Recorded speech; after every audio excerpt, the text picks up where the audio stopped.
Takže ďakujem za túto krásnu vlajku Majka Wilkom a hovorím, že vždy si spomeniem na rozprávku Čielka Mája. V krajine, kde sa piesok lial a kde sa sypal vodopád. A pripadám si trošku, že žijeme v takejto krajine. A nie len trošku.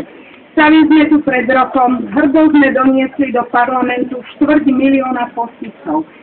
Zozbierali sme ich v priebehu 2 mesiacov. Ja sa naozaj pýtam, páni politici, vážená verejnosť, komu z vás sa to podarilo doteraz? Komu z vás sa to podarí? Má niekto odpoveď? Určite nie.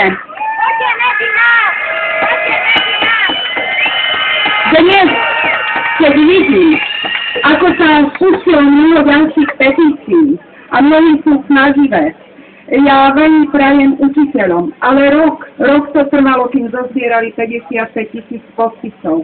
Ja sa pýtam, aké má právo občan? Aké je jeho občianske petičné právo?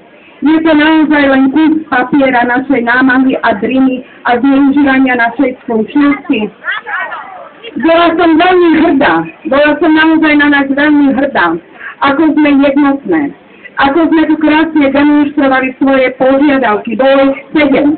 A nie 7 egoistických požiadaviek, ako sa dnes snaží niekto predstierať a predkladať verejnosti. Neboli to požiadavky len na naše mzdy. Mnoho z nich je nedoriešených.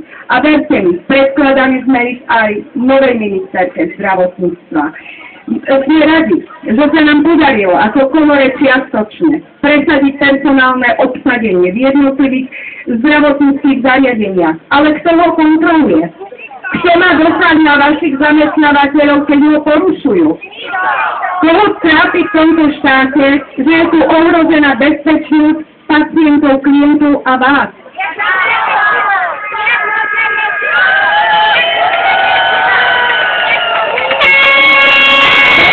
Zdravotno-sociálnej starostlivosti.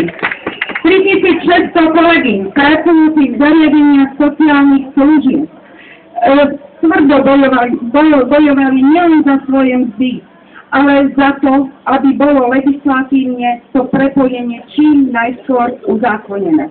Áno, mali sme uznesenia vlády, ktoré ostali nenaplnené, ktoré sa pýtame. Kedy sa tak udeje? Veď tí klienti sú tam teraz a dnes potrebujú sestry. Ja si cením, že v programovom vyhlásení vlády je rozvoj striebornej ekonomiky, ale aký? Bez sestier, bez dlhodobá starostlivosť všade vo svete je v rukách sestier, v rukách ošetrovateľstva.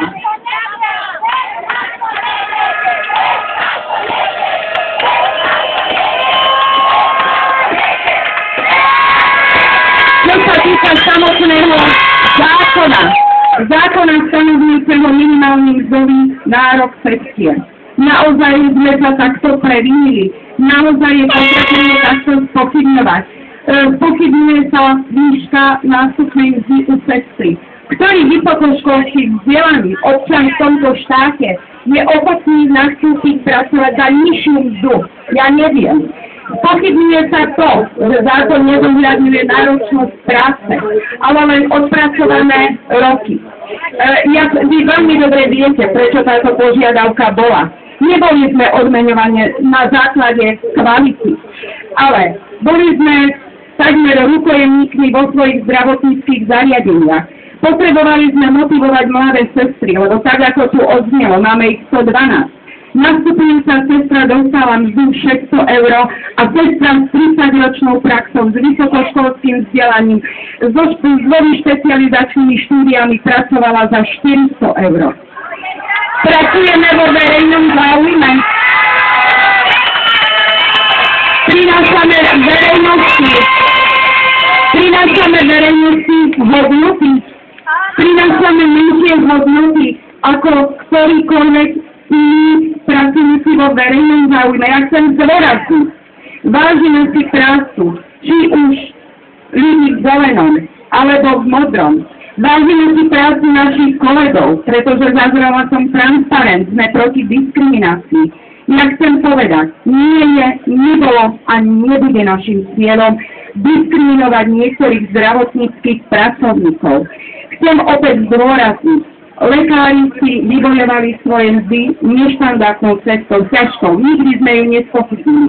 Preto mi je smutno, že časť lekárov, časť prepožičala svoj stav svojmu egoizmu. Zároveň sa chcem zdôrazniť, dennodenne pracujeme v nemocniciach a máme tu nemocničných lekárov. Predseda Lekárskeho odborového združenia je medzi nami. Nikdy sme nespochybnili ich požiadavky a oni nespochybnili naše. Ale otvorili sme tu dve cesty. Jedna bola tvrdšia a jedna bola tá občianska. A vážení politici, je na vás, skutočne na vás, ktorej ceste dáte prednosť v budúcnosti.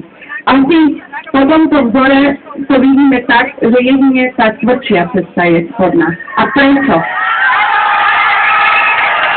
Pýtame sa prečo. My tu odpoveď nepoznáme.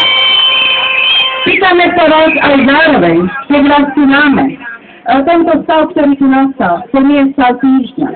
Sestry začali byť degradované v marci, začali byť im podsúvané dodávky, začal sa obchádzať zákon. Naozaj sme oslovili, koho sme mohli, tak predseda ako ja, ombudsmanku, poslancov Národnej rady.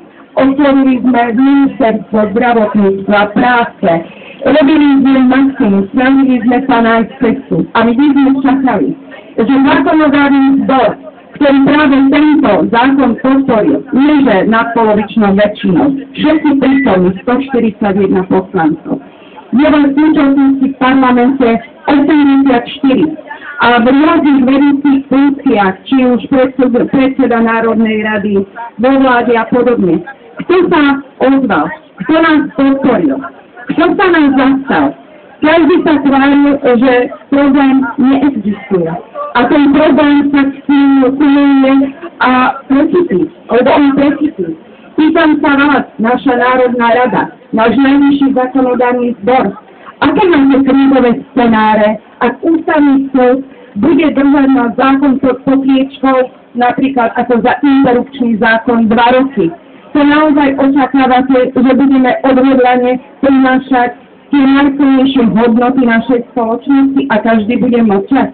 Radi by sme sa dostali týchto odpovedí.